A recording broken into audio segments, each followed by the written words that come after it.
The broadcast is now starting. All attendees are in listen-only mode. Well, good afternoon, everyone. Welcome to our webinar here today. My name is John Wright, and in behalf of HEF Development, I do want to extend a warm welcome to everyone. We have a very nice crowd today, and appreciate your coming. Just a little bit background and some administrative details. HEP, H-E-P, has been serving nonprofits for about 15 years now. We have about 7,000 so clients, and you may know us well through matching gift services. We do a lot of work in finding out where your alums work through our employer-assigned products. But we'll not be working you too hard this afternoon. You do have a couple of responsibilities, though. If you get knocked off either on the audio or screen portion, just call back in and click on the link we sent you via email. We will be recording the session today and have it up on our website at hepdata.com in our Learning Center. It might take us a couple of days to get it up there, but in case you or an associate would like to go back to it or make a copy of it, we'll have that up there for you. You do have an opportunity to ask questions as we go along. There's a chat box on your screen, should be on the lower right-hand side there, and we will try to answer those questions at the end of our presentation here today. We're quite privileged, actually, to have two presenters for you, Dr. Michelle Johnston and Dr. Molly Wasko. Dr. Johnston is Senior Vice President for Administrative Affairs at the University of Montevallo, and she's led recently the comprehensive rebranding effort beginning there in 2010, and she oversees marketing, public relations, public safety, many departments there, including institutional research.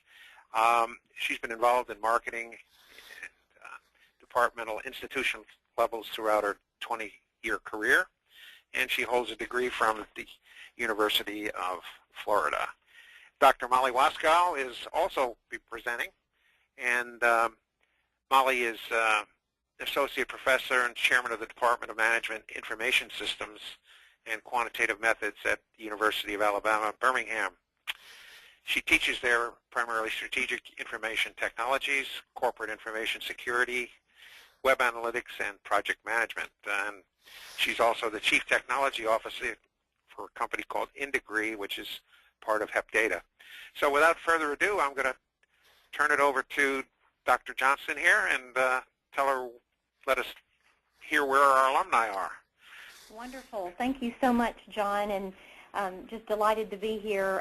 For those of you who are not familiar with the University of Montevallo, we are a small public liberal arts institution just south of Birmingham. And as we go through, I think Molly and I are a great team and great pair for this webinar, partly because we are so different in terms of the institutions we serve, and probably some of the reasons that we're interested in connecting with and identifying and working with our alums. University of Montevallo has a little over 3,000 students. We have over 18,000 active alums in our database, and as we all have experienced at different degrees and different levels, maintaining connections and good information about those alums for all the reasons, and that's part of our title, FAR. We're going to talk about that a little bit more, what that acronym means for us. We'll talk a little bit more about it later. But Molly and I have teamed up on a shared interest with connecting with our alumni population, whether it's seeking support from them, finding out about their career paths, making sure we have current contact information, of course, is critical for all of that. Also in terms of accreditation, the needs that we have there to make sure we know where our alums are and how wonderfully successful they are. And then from an accountability standpoint, for us, even recently, and this is not new, but there have been a lot of comments and stories, reports, and studies about return on investment in higher education, especially as it relates to liberal arts institutions. and that's an important conversation for us to be a part of and to be able to portray the reality of what's going on with our graduates and how successful their lives are. And we hope we had a great part in that. So I'll pass over to Molly for a second. She can talk a little bit about herself, and then we'll start moving through the agenda for today. Thanks, Michelle. So I'm Molly Wasko, and as she mentioned, I'm actually an associate professor and I teach technologies. And my interest in this came about originally as a research project. So, you know, as a professor of technology, I started exploring digital social networks back in the early 2000s and came across this new technology called LinkedIn and included it as a class project with all of my MBA students at Florida State. And what I soon discovered within a couple of years, I actually had better data about our MBAs than our alumni office did. So going from there, it's just been tremendous fun to look at how we can leverage some of these technologies to maintain closer ties with our alumni. Great. We really want to focus on that aspect that Molly's talking about today in terms of engaging with our students and our alums using social media to do that. So we'll be talking about a lot of areas there for that engagement piece. I know we're all interested in that. Also, how do we leverage social media and the APIs? And Molly will be getting into the APIs more in the second portion of the presentation today. But how do we do that to add more data and more meaningful data? And that plays into using analytics, web analytics, the digital trace data from what we can find from the activities of our alums as they're connecting with us in different ways, but to assess the impact of that. And, you know, this idea of staying connected, what a novel idea to stay connected with our students once they've graduated. You know, we know that there are over 54 million people with college degrees in the United States, and we also know that our universities have no idea how to contact or to stay in contact with about 65% of them.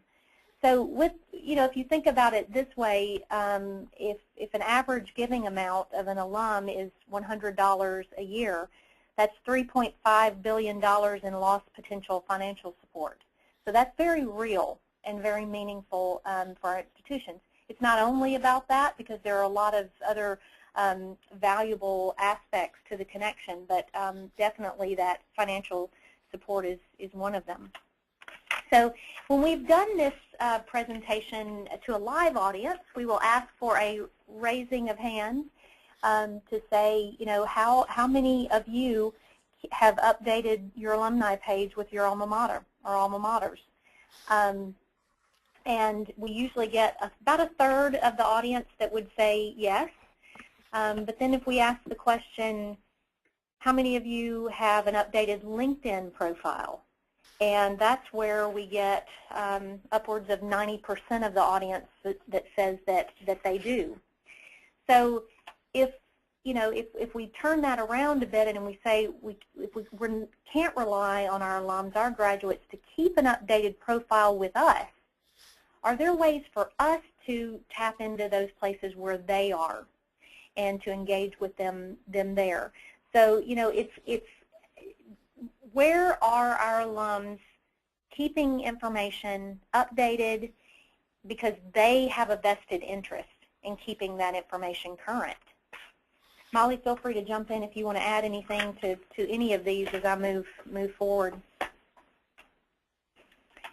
The first part of this is that engagement, using social media to engage with students and alums. And we've seen this E-Expectations report that Noel Levitz has been doing, and this particular slide looks at comparisons from 2012 to 2013, and we can see the usage trend just in that 2-year time period of, you know, where we see things going. And you can see in all of these areas there is decline. The only one that you don't see in this kind of across-the-board decline is Twitter, with a slight increase there in terms of where students are and what they are using. And when you look a little bit further at this in terms of Facebook, just take that slice and what they're interested in doing. And what we see is that it's videos, it's photos, it's linking to websites and things like that. So those are the kinds of things that the students are doing on our campus Facebook pages. That's what they want to see. So these are just some interesting aspects to think about how we're connecting and how we're delivering information that is of interest to that population. When you look at Twitter, this was the one in the comparison of 2012 and 2013 e-expectations report, where we saw that there was a little bit of an increase there. But when you look at it in terms of students following their college feeds, you can see that they're not really doing that. We did see an increase from 2012 to 2013 of those who said that they were following the college feed, but you can still see it's not a great percentage there overall. When we look at LinkedIn, these are some of the data points that LinkedIn provides as far as what the population, this community, this large community is about. And there are over 259 million professionals with LinkedIn accounts, over 3 million companies represented there, over 60,000 college and university alumni groups, over 30 million students and recent grads, and 64% are outside of the U.S., 150 plus industries. So you can see the nature and massive print of this particular tool. So Michelle, I'm going to kick in there for a second. So with the e-expectations report, what they were doing is they were surveying recent high school students and grads to see what types of technologies they were using. And when you looked at the different types of social media, LinkedIn wasn't even an option on this survey. But that's going to change. So this past fall of 2013, LinkedIn actually changed its terms of use to change the minimum age to 14, where it had been 18 before. And so from LinkedIn's strategic point of view, what they're trying to do is try to help universities create a brand on LinkedIn that can be leveraged to recruit new students out of high school. And they're trying to create this environment where our high school students who are used to being able to socialize with Facebook, but to really start thinking about how they can separate their networks to start building this professional profile even while they're still in high school. And so it's pretty exciting for universities in terms of some of the technologies LinkedIn is rolling out for us. It's been very interesting for us at the University of Montevallo, because when we first started talking to Molly and we were thinking about the possibilities and the prospects of being able to use information in LinkedIn to identify our alums out there, we had mixed interest among the academic colleges here. Some of them said, oh, this is great, we believe our graduates are there, like in our College of Business here. And then we had some other groups, whether it was our College of Education, even in our fine arts area, saying, well, this is all well and good, but our graduates are not on LinkedIn. So, when we looked at the data and really analyzed what is going on as far as our population out there in LinkedIn, we found that their assumptions about where the graduates were not always very accurate. We were able to we noticed there was more involvement with LinkedIn accounts and a presence than some of our people here on the ground realized. So that was a good thing. But the other part of it is we've had to start developing a culture here, because if LinkedIn is going to be an important tool for us to stay current and have good information about our alums, we need to get our students, when they're here, involved and establishing a LinkedIn profile. So we've started, as our students come in and they're going through orientation as freshmen, same thing with our graduate students as they're coming in through their graduate school orientation, no matter what their discipline is, even if it's been maybe an underrepresented discipline in LinkedIn world, it's one of those that we're getting our students engaged, and it's not only to say, okay, do this because we need you to, we're showing them the value, and we're also allowing them to connect with alums to create some connections for, whether it's formal or informal internships, mentoring, those kinds of things that we can do that really add value for students while they're here, so they're seeing the importance and kind of the fruit of their labor from establishing and using that LinkedIn profile. So part 2 of this is about data. And Molly will be going into this a little bit more as we get into some of the details of the APIs and the options that we have there. But we wanted to kind of come back to the title of our presentation as we get ready to launch into some of the more technical aspects of this, is that our alums are not so far away, and we've got a lot of needs for better alumni data. And just to kind of set the stage for what Molly will be talking about, we know that for all of us, and in different ways, but for all of us, financial pressures are very real. We're all becoming more reliant on alumni giving, whether we're public, private, what our size, no matter what, we are becoming more reliant on that. And then there are a lot of public criticisms over our tuition increases, and that's one of the reasons that we need to look at alternatives for funding streams and strengthening funding streams like donor and alumni giving areas. The A in FAR for us is accreditation and accountability. We all have accreditation groups that we work with, whether it's regional accreditation, or more likely where you're dealing with alumni data and the need for it is with programmatic accreditations. AACSB, for example, NCATE, Katie. I mean, there's just a list a mile long of programmatic accreditations that you may be involved with at your institutions, or that people at your institutions are working with, and they need good information about where their alums are, how they're doing, what their career paths have entailed, what their income levels are. There are just a lot of things depending on the accreditor that you would need to report. And so how do you get that information? And I tell you, there's a lot of gnashing of teeth around here when we know we need good data and it's hard to find. And it goes back to what Molly was saying earlier in this presentation, that she was able to get better information for her purposes, whether it was accreditation or just operations and communication, than the alumni office was. And so that's been the case here in some cases as well. The third is regulatory pressures. So whether we're talking about the higher education scorecard, or we're talking about return on investment that I was talking about earlier in the presentation as well. That return on investment, and looking at, again, what has happened after our graduates, they leave and they move on to additional education or their work lives, and what is that worth? What have they gained, and what do they have to show for that in terms of return?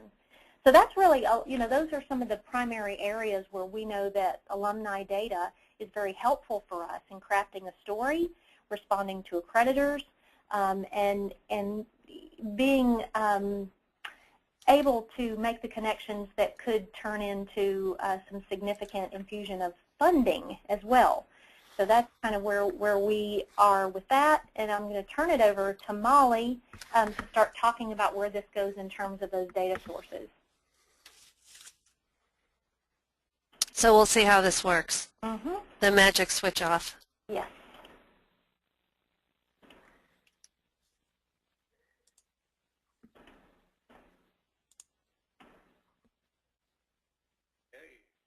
How's it look?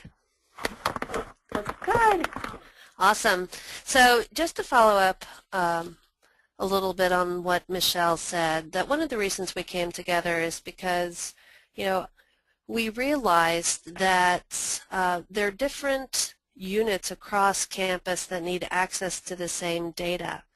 And what folks on the alumni or development side may not realize is just how desperate the academic units are and institutional reporting is to also be able to have access to employer data, career services as well. So they're required to report their placement outcomes every year. And so getting a better grip on how to actually collect this information and store it is critical. And so when you think about what data sources universities actually need, so first of all, we have our higher education data. So we know who our students are, what their majors are, when they graduated. So this is, of course, a critical component of it.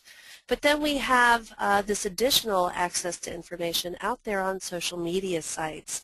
And so how are you able to actually integrate social media data into your current alumni system so you can store this in a seamless way back to your student record?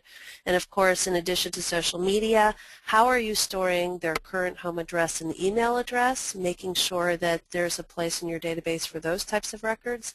And of course, being able to add employer information, current salary information. These are all the critical data points that are needed across the entire university. So wouldn't it be nice if we actually could do this? So the problem we all face is we can't rely on alumni to keep their updated profile. So integrating all of these different information sources has been incredibly difficult so far. So getting access to current email address, current employment information, it's either very manually intensive or very prone to error, which leads to quite a few different types of errors for us. First of all, with the type 1 error is you can't engage with people that you don't know. So if you only have just the degree information in your alumni base, you don't know how to reach out and engage with that person. Type 2 error is taking the wrong approach with the people you do know. So say you have the email and can reach out to that person, but being able to have access to their employer, the nice thing about that is many employers have matching gift programs. And so you're actually about 10 times more likely to get a gift from somebody who's working in a donor matching program employer. And so just having access to that information and what have they been able to do with their degree is critical. So it helps you make sure that you frame the right approach with the people you do know. And then, of course, the type 3 error is you take the right approach but at the wrong time. And so this gets into the timing of the information and the types of asks that you make. So 3 types of errors that we would like to prevent, and we could if we had better information. And so I want to talk a little bit about some exciting trends for the future in terms of how we can actually get more of this information, specifically talking a little bit about data partners and leveraging APIs. So API is something that you should be familiar with. It's an open data standard that allows for the sharing of information across platforms. It stands for Application Programming Interface, and really it's one of the coolest things about social media that's happened over the past 5 or so years. But it's this idea that social media started building its platforms on such a structure so that you could easily transfer information between different applications. So for instance, Facebook opened up its API, which allowed third-party developers to actually develop games, graphing, visualization, communication, log in with Facebook. All of these different applications are not Facebook's. They're innovations that other third parties have been able to create, but it makes the Facebook platform more sticky, more enjoyable for its users. So it's one of the really interesting ways that we're seeing this technology to develop is this ability to share information across social media sites. And so some of the interesting applications of this in the higher education and nonprofit space, many of you guys probably work with iModules. So they have used the LinkedIn API to allow your alumni to actually log in using their LinkedIn profile, and to use their LinkedIn profile basically as their alumni profile so you can stay connected, which gets you access to that LinkedIn profile information. Another one that we recently saw at the CASE conference is Intro Maps. And so this is an application that takes your alumni data, actually maps it to LinkedIn data using the current geographic location and overlays it onto a geographic map for you. So these little blue icons, those are your alumni or your constituents, and when you click on it, it actually brings up their information that has been aggregated from your database in addition to LinkedIn information. So exciting new application, and the idea is, you know, by overlaying it on a geographic map, it actually brings value to your students as well as you. You can look in, I'm going to be in Orlando next week, who do we have that I need to be engaging with? Another application that's recently come out is a program called Social Vision. So with Social Vision, what they do is they start with a list of email addresses, and they're able to match that forward using the APIs to different social media sites. So, and then they come up with basically a rating system for telling you, here are your high prospect alumni, here are the ones you want to engage with, and so they have an interesting way of segmenting your alumni or constituent market based on certain categories of words. And so you can see what they do is they aggregate information from your database here, and they match that up with Twitter information. And so here's some, you know, recent tweets, recent activity. Can also match it up to their Facebook profile, and then can feed in information from the LinkedIn profile. So it gives you a very nice, interesting visual way to view your alumni by aggregating information from these multiple sources. So these are some of the exciting things that are coming up and going to be available. So I think over the next 5 years we're going to just see an explosion in different types of apps that are leveraging the API so we can get better access to this information. So one of the things to be concerned with social media and API, each one of these platforms will have a terms of use for how their API can be integrated. And so right now, Twitter has the most open API platform. Basically, you can copy and store anything you want from Twitter just using the technology. Facebook and LinkedIn and the others, they actually have much more restricted terms of use. So right now that you can't use the API to store information or collect information or scrape information about the users from these sites without the user's permission. So when you look at some of these different applications, you know, also be aware that the platform gets to determine how the API is actually used. Another thing the platforms will do is implement something called a throttle limit, which limits the amount of times in a day that someone can actually use the API to collect information. So a lot of potential out there.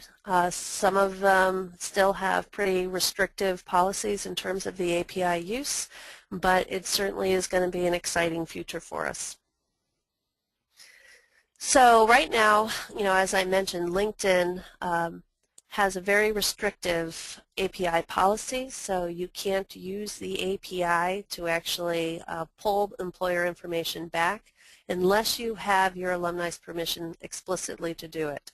So that's something that iModules has been able to do, is when people log in, they give permission to access the LinkedIn profile. But some of your data partners, HepData is one, they are able to actually pull this information back in a way that does comply with the API, so you can get current employment information on your alumni from their LinkedIn profiles, which so far has been probably the best source of current employer information.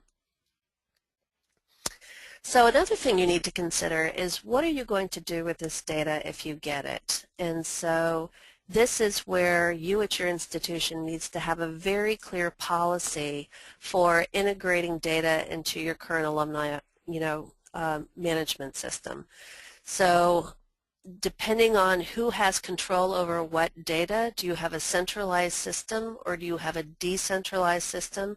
For instance, is the alumni office, are they the ones responsible for collecting all information on the alumni, or is it actually decentralized to each of the academic units? Where does career services come in? So all of these are potential areas where we might have different data sources, but how are you going to integrate it into one centralized location? Because of course, as we all know, if there are multiple databases spread across campus, you get into a versioning problem. So who has the most accurate data, and how are you going to update your alumni RMS with new data sources? So a good example of this is in your alumni data system, you have some data that the alumni has gone in and filled in for him or herself. If you use a data partner like HEP to go and actually screen for employer information, current employer information, and it doesn't match with what your alumni has self-reported in your system, how are you going to manage that? Are you going to update it with the new information, or are you going to have a separate field in your database? These are all things that you need to consider so you get the best use of the data that you actually go out and collect. And of course, now I want to spend a little time talking about how we can use web analytics and digital trace data to actually assess impact. So as we all know, using social media to engage can be extremely time-consuming. And so we want to make sure that given our limited time and resources, that we're actually engaging in activities that have an impact. And you want to make sure that you have the right impact. And so this is where web analytics comes in. So how do we develop key performance indicators using the data that's available from electronic sources to be able to show that, yes, these activities on our Facebook page, on our Twitter feed, on our Instagram page are having an actual impact with our alumni, our constituents. So just because you're really busy doesn't mean that you're actually increasing engagement with your audience. So digital trace data is something that has really transformed how we communicate with people over the past 15 years. So every time somebody communicates using technology, they leave a digital trace. And with this trace data, you can actually track how people are using technology. And so prior to the technology, we basically had no idea beyond face-to-face how people were communicating. And so with all of this information that we can leverage through technology, there are new sources of data for us. And so here's a good example. So here's where you have a comparison between a print flyer that you send home versus an email newsletter. And so when it's based on print and you send it home, there's no way to really track who read it. Did they pay attention to it? What were they interested in reading? So was there, a specific area that they spent more time and attention to? But when you convert that into an e-newsletter and send it via email, then you can track all of those things. So you can see who opened it, how long did they view it, and if you have these hyperlinks, you can measure an actual conversion. Who clicked through in order to gain more information about a certain topic. And so making sure that whether it's print or email, having some type of call to action where maybe you set up, a specific URL for that newsletter piece, so if people are coming to the, back to the university using that URL, they came specifically from that newsletter, email, or print piece. And so another really good way to do some analytics and track usage is LinkedIn has now made it possible for universities to create a university page. So there are two separate, actually three. So you have your own personal profile on LinkedIn. Your employer can have an employer profile, and then also your university can create its own profile. And this is really exciting. So with the university profile, you can upload an image to brand your university. And if you see up here, the followers, anybody who has the name of your university in their profile automatically becomes a follower, which is fabulous. So you can communicate directly to your followers through LinkedIn using your university page now. One of the things they do is, because they know who went to your university, and they report, here's what industry I'm in, here's who my employer is, they can actually give detailed descriptions and statistics. Okay, here's who we have at Regions. And these blue bars are actually hyperlinks. So if a prospective student, if a current student looking for a job, or an alumni clicks on that bar, it will actually take them to the profiles of the 68 people who work at Regions. It is a fabulous, fabulous tool. You can put in university information, general information, and statistics. And also, LinkedIn actually populates this area of notable alumni for you. So it goes through and searches your alumni base to find some very interesting people to highlight on your university page for you automatically. In addition, you can't see from this image, but you can link all of your university pages together into a higher order university page. So you might be at an institution where maybe has a separate page on LinkedIn for its School of Business or its College of Medicine, but here's where you can integrate all of those separate places up into the same university page. And of course, they also have an area where you can highlight your groups. So many universities, because we have been kind of slow to go out to the social media world, had alumni that created an alumni group before we got out there. And if it's your largest alumni group, then when people search for it, it's the one that comes up first, not necessarily your official one. So here on your LinkedIn University page is where you can actually promote your official alumni groups and encourage people to link directly into you, not just the first one that comes up. So very, very fabulous tool where you can track, here's who's claiming an association with us, a method to communicate with them, and then also to track activity on the page. So when you think about coming up with an analytics strategy, that here are the 5 components that you absolutely have to have. So the first one is the what. So just starting by tracking your clickstream data. Who's clicking on what? Where are they coming from? And basic just web analytics using clickstream. The next level is the how much. And so this is where you're trying to assess multiple outcomes. What's important to you in the types of activities people are doing when they engage with you through either social media, email, or some digital communications method. The next is the why. And this comes through experimentation and testing, and then learning from the voice of the customer.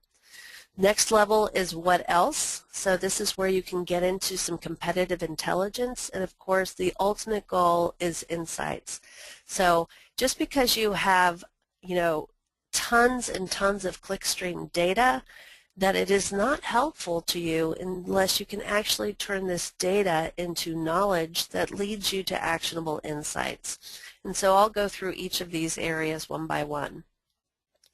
So first of all is the what, the clickstream data. You need to make sure that you have set up some type of analytics on all of your web pages. So the information that you can get from just running web analytics, really important things, foundational data. So what pages are they visiting? Do they come to that page and leave, or do they come to that page and go other places?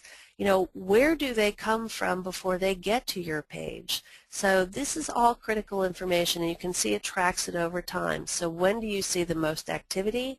If you put out a new page, a new call to action, track how it's performing over time. So did it actually lead to more people coming to your website the way you expected to?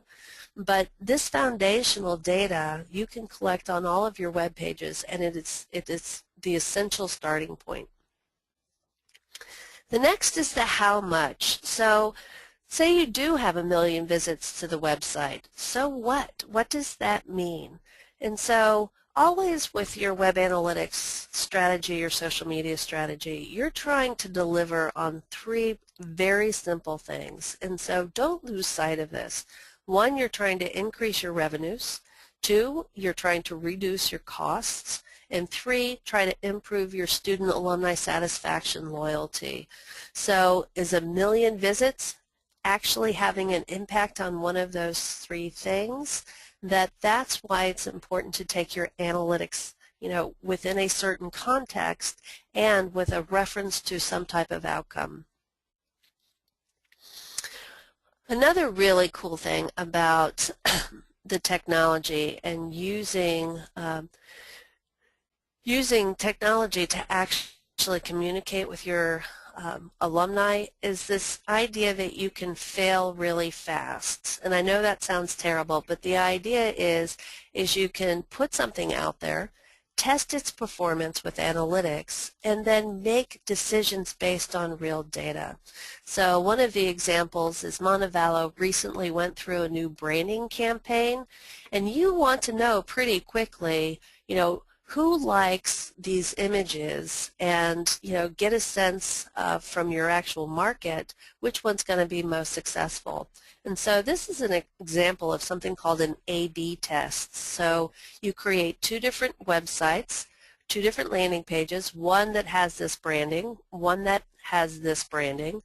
So as visitors come to your site, they are directed to one of these 2 different pages, and then you'll have some type of call to action, and you can see, well, 18% clicked through to the goal page through this path, only 12% here, so you have real data to demonstrate this is a more effective way to target the market. And of course, if it's not working, the good news is you can pull it down quickly and replace it with something else.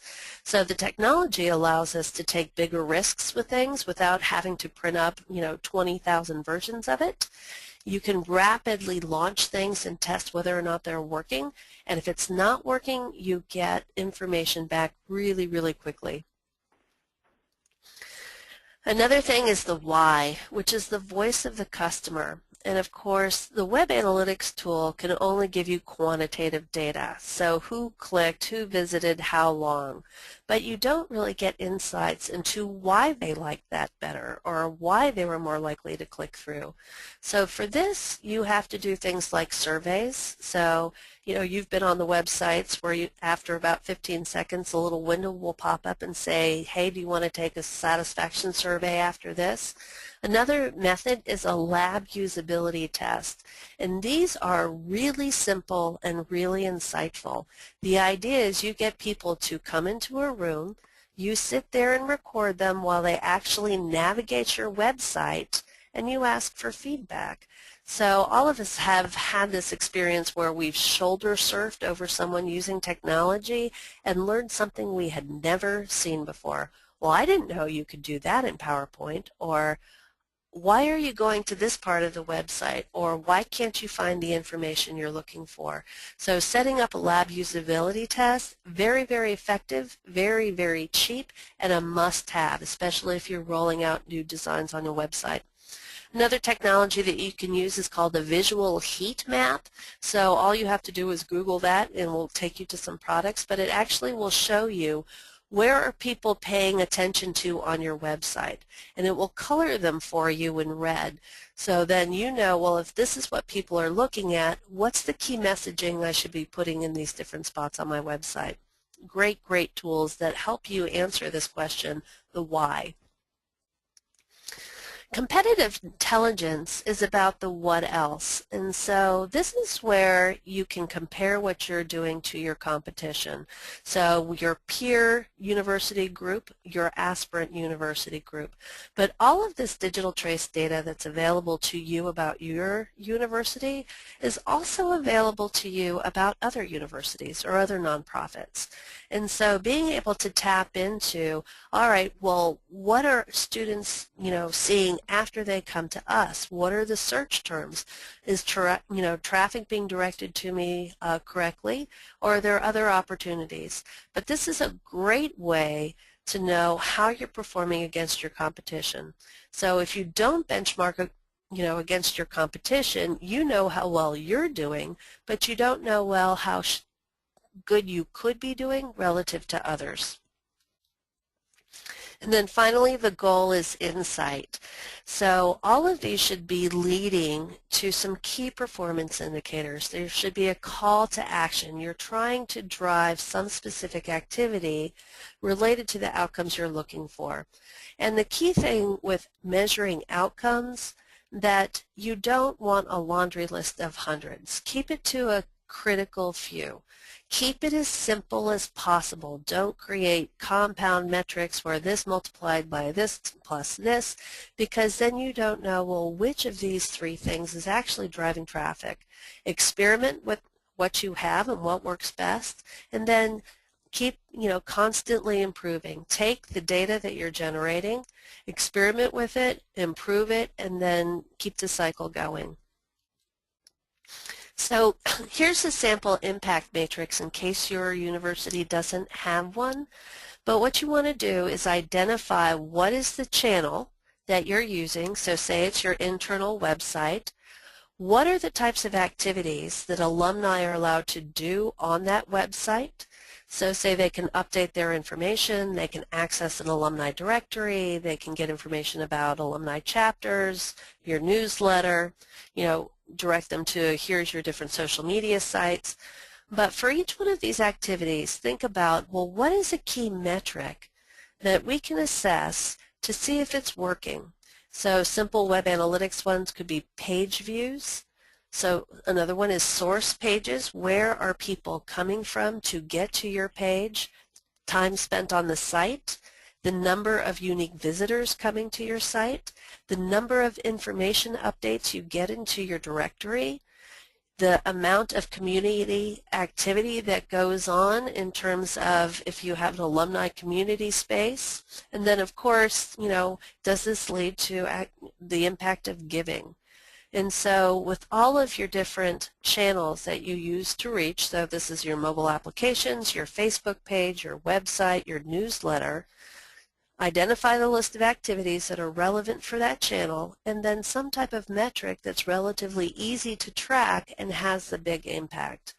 And so once again, the idea is you can consume a lot of time and attention with social media, but unless it has an actual outcome related to it, it's not worth your time.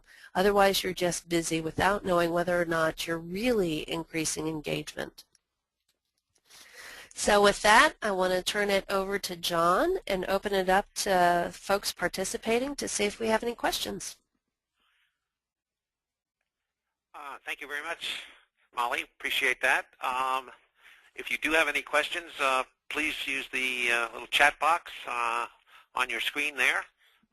We'd love to hear from you and see if you have any questions. Haven't got too many here.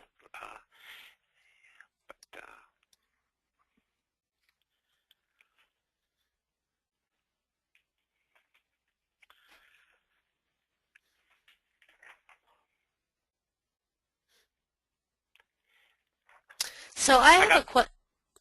I got one question here, Molly. Is the LinkedIn data growing substantially out there? So in other words, what percentage of my students are on LinkedIn today? What can I expect, say, a year out from now? So that is a great question. What we are seeing is that about 2% growth a month, so about 10 to 12% per year is how quickly your alumni base is growing on LinkedIn. And of course, if you work like Michelle in Montevallo, where you have interventions with students while they're still on campus, and this is what we recommend, this is what we're doing at UAB as well, is we're trying to get those students signed up the minute they step onto campus, onto LinkedIn, so they can start building that professional profile and that professional network before their junior year, so they can land that internship, and then they're much better positioned to land that job, you know, at graduation. So what we find the most effective, if you can get them signed up on campus, then the likely, you know, the ability to track them after they're gone is going to be much, much better. Okay.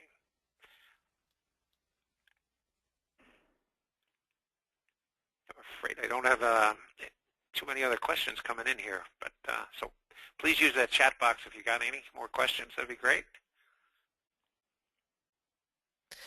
So Michelle, do you want to talk a little bit about how you guys are using web analytics on some of your media? Sure.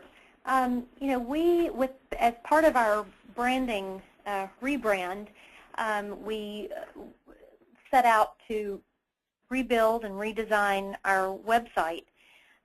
We do a great deal of work with our departments here, the different areas, offices, whether it's student affairs, our admissions office, our academic areas, in taking those analytics, because they don't have time to look at them and to, you know, take the proactive, I'm going to, you know, go out and seek this out. And so we've established some reporting that we can do regularly with our units, academic units and otherwise, to say, okay, some of the things that you were talking about, Molly, like that heat map.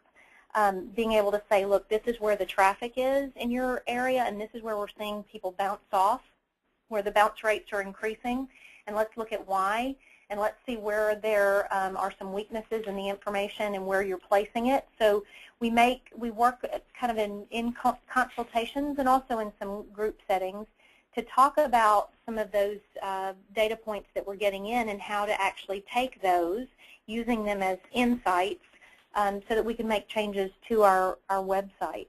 You know, we're doing some of the same kinds of things with our analytics on Facebook, Twitter, some of the other things that we use institutionally, and also that we have multiple accounts for different areas on campus, and taking that and actually trying to drive real short-term changes, not trying to step back like we do with a lot of things and look, you know, a year at a time, or really look at more aggregate assessment data. We're looking at these things as very regular, and it's very time intensive, but it doesn't have to be overly burdensome. Like you said, if you determine what are you going to look at, let's choose a few things that are important to us, and then let's make some changes based on that information. And you want to set really good metrics and meaningful ones, so that you are making changes based on something that has value.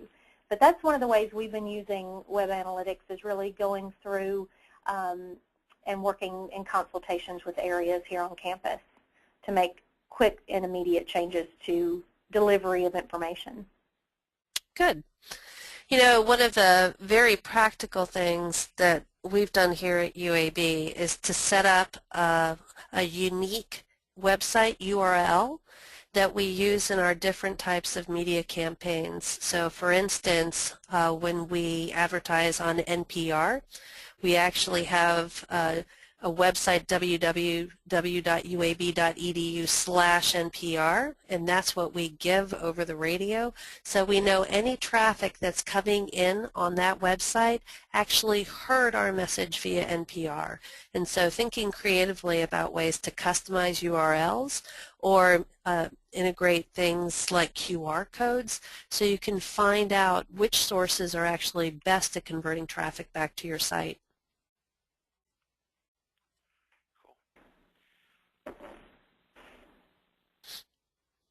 Well, either our chat box isn't working here, or I'm not sure, but we are didn't get too many questions in. So I will be sending out an email to everybody with the link to the webinar, so you can view it or pass it on to a friend, and we'll put in there some contact emails for Molly and Michelle and myself, should you have any questions, you can. We'll be certainly happy to get back to you with some answers on any aspect of the presentation here. Yes, we will. But, Yeah. well, Michelle, Molly, I want to say thank you very much for an outstanding job pulling us all together. It looks like our alums are a lot closer than we think. Great. Thank you so much. Yeah, Thank you. We appreciate